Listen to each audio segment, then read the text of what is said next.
So the rear sight on the TriViz, it's kind of circular shape. So, and essentially we set the fiber optic in here and it goes over the top, and that's how you adjust your windage. But a sort of unintended feature of this sight is with this round rear sight, or sort of round.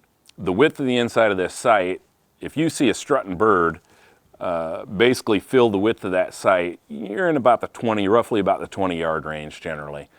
So you can use it as a rangefinder. It's another unique feature of it. It is a great sight for turkey. I think it's a real easy sight, especially for new shooters, to get comfortable with the sight picture on. And of course, one of the biggest benefits of using a front and rear sight for turkey is if you hold your sight alignment, it's going to ensure that you keep your head down on the gun and follow through on the shot. So one of the most frequent questions I get asked by customers is, do I need a turkey or deer sight set, say to hunt turkey, a front and rear set? And the answers I give are that one, most important probably, is if you cannot pattern your gun. So if you just have a bead, whether it's just a factory bead or one of our HIVIZ front sights, magnetic or screw attach, if your gun patterns and you just want to use a front bead, that's great. People have been doing that for decades.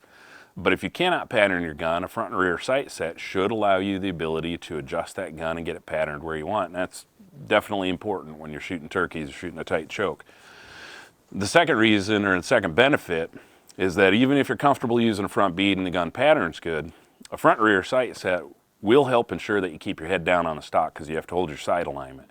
So a lot of times, I'm guilty of this, probably more in wing shooting than anything else, but we want to see the target get hit, so we tend to lift our heads or move before the shot is done and we don't follow through.